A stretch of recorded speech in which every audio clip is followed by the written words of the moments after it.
मैं हूँ पुरखराम भाटीवाला, आप देख रहे हैं BST न्यूज़। जी हाँ, आज हम आपको बता दें कि विधानसभा चुनाव सर्वे में आज अंतिम चरण में पहुँच चुकी है और आज शाम 6 बजे के करीब मतदान का जो शोर शराबा है, प्रचार का जो कार्यक्रम है आज समाप्त हो जाएगा। उसके बाद मतदाताओं के मतों का अधिकार किसके पक्ष में जाएगा, ये कहना अभी तक असंभव नजर आ रहा है। लेकिन हर तरफ देखा जाए तो हर प्रत्याशी का, हर कोई पार्टी के अपने मतदाताओं के रिझान में लगे हुए हैं। जी हाँ, इसी कड़ी में आज हम बातचीत करते हैं कम्युनिस्ट पार्टी के, भारत की मार्क्सवादी कम्युनिस्ट पार्टी के कुछ वरिष्ठ नेता, उस वरिष्ठ कार्यकर्ता वहाँ पर मौजूद है।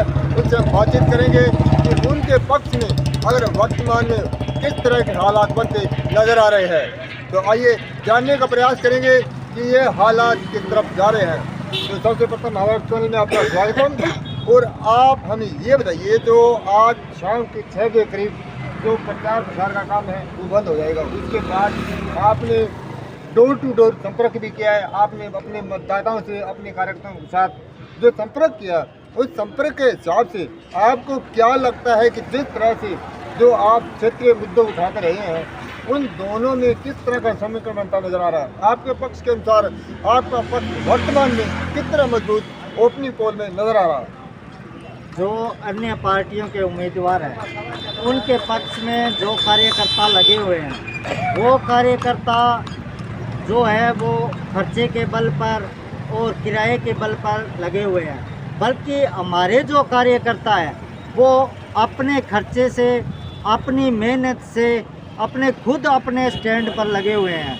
और वो हमारा जो सभा का प्रोग्राम है वो हमारा पूरा हो गया है पूरे विधानसभा क्षेत्र में। अब 2 दिनों से हमारा डोर टू डोर प्रोग्राम चल रहा है। हमारे कार्यकर्ता अपने मन से ही, दिल और जान से हर घर तक जाने में सफल हुए हैं। आपसे हम ये जानना चाहते हैं कि वर्तमान में जो हालात चले थे, किसानों के पक्ष में पानी का मुद्दा हो या अन्य किसी तरह की समस्या को उठाने का मुद्दा हो, उन तमाम तरह के जो आपने मुद्दे उठाए हैं, वो 6 माह का जो यहाँ का संग्रह विधानसभा क्षेत्र के अंदर जो समीकरण बना था आम जन के हित के लिए, उस हित को आपको क्या परिणाम मिलने वाले हैं? हमारे पक्ष में अच्छा परिणाम आने वाला है। ठीक है, वो तो 3 तारीख को सभी को पता चल जाएगा।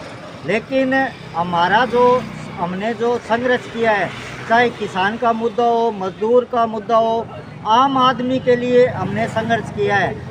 जो अन्य पार्टियों के लोग कह रहे हैं भी हम किसान हितैषी हैं, मजदूर हितैषी है, ये एक बनावटी बात है। बल्कि हकीकत में हमारा जो प्रत्याशी है वो ज़मीन से जुड़ा हुआ है। हर वर्ग के लिए हर समय सड़क पर उन्होंने संघर्ष किया है। आपसे मैं एक बात और पूछना चाहता हूँ कि वर्तमान जो पार्टियों के जो राजनेता है, जितने बड़े बड़े लीडरशिप आ रहे हैं, वो बड़े बड़े स्टार प्रचारक भी आ रहे हैं, लेकिन उनके भाषा के अंदर को एक दूसरे कटाक्ष कर रहे हैं। लेकिन उन कटाक्ष के अंदर उनके क्या है कि जो अपशब्दों की जो परिभाषा दिखाई जा रही है, उससे वो परिभाषा उनको वोट तोड़ने का काम है कि करेगी या जोड़ने का? वो तो वोट तोड़ने का काम कर रहे हैं। वो तो अपने वाद विवाद के हिसाब से एक दूसरे से रंजिश निकालने में लगे हुए हैं। बल्कि हमारा किसी से कोई द्वेषता नहीं है, हम किसी उम्मीदवार की आलोचना नहीं कर रहे हैं। ठीक है, हम तो अपने ही प्रचार में जुटे हुए हैं। आगे बात करते हैं कि वो भारत के मार्क्सवादी कम्युनिस्ट पार्टी के वरिष्ठ कार्यकर्ता है, उनसे ये बात करेंगे।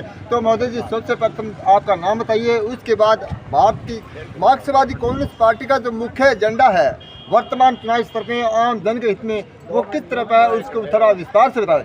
धन्यवाद पत्रकार साहब जी, भट्टी जी, आपका धन्यवाद हमारे कार्यालय में आए। और जैसे कि चुनाव में हम जा रहे हैं, हम सबसे बड़ा समस्या है यहाँ का चिट्टा जो नशा है, बिल्कुल संगरिया हो या टिप्पणी क्षेत्र और नौजवानी ख़त्म हो रही है, उसके लेके हम चुनाव में जा रहे हैं। और उसके बाद शिक्षा है, चिकित्सा है, उसके मुद्दे पर लेकर जा रहे हैं। ये लोग लगातार मांग यही करते हैं कि हम वो कर देंगे, वो लेकिन ये कभी धरातल पर रहे। साथ ही जगदीश जग्गी है जो लगातार इस ग्राउंड क्षेत्र में रहा है और बहुत सारे मुद्दे उठाए उन्हें। साथ ही या लैंड का सवाल हो, नरेगा का सवाल हो, किसान का मामला हो, काले कानून आए, वो साथी लगातार बॉर्डर पर डटा रहा।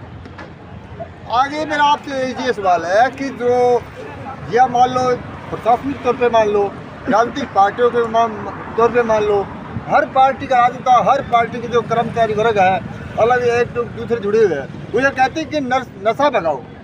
और नशे की प्रवृत्ति हम आप देख रहे हैं, टीवी चैनलों पर आ रही है, खबरों के अंदर भी आ रही है कि नशा के प्रवृत्ति के मामले दिनों दिन युवा पकड़ते जा रहे और नशे के अंदर जकड़ते ही जा रहे हैं। लेकिन ये क्या हकीकत में ये नशा हटाने का काम कर रही है या एक एजेंडा है इनका जो वोट बटोरने का? ये खाली इनका लोग लगावा एक एजेंडा है साहब। नशे का जो आदमी आपने देखा होगा, जो पिछले गड़े देख रहा है, वो आप खुद नशे के अंदर बहुत बड़ा टिप्पणी कांड हुआ था। सब लोगों को एक बात का ध्यान है कि वो नशा क्या कर उठाएगा तो वही धरातल पर जो गरीब आदमी, किसान, मजदूर का व्यापारी से उठकर खड़ा हुआ है, यही बंदा नशा उठाएगा। कहने का मतलब ये जो हालात ये सामने दिखाई दे रहे हैं, इस तरह के जो समीकरण बनता जा रहा है, ये हकीकत आप सभी के सामने है, वो देखते रहिए। मैं नहीं कह रहा हूँ, आम पब्लिक के सामने जो खबरों के अंदर आ रही है ये हकीकत ये देखिए और ये जानने का प्रयास कीजिए कि आज वर्तमान में जो मतदाताओं का समीकरण किस तरफ जा रहा है, ये किसी को पूछने की, समझने की, सोचने की बात नहीं है। तो सभी से मैं ये निवेदन करूँगा कि जो मतदान की जो प्रक्रिया है उसको विस्तार से देखें, मतदान अवश्य करें। मतदान महादान, सबसे बड़ा महादान है। मैं कैमरामैन राजू गुदारा के साथ पुरखराम भाटीवाल, हमारी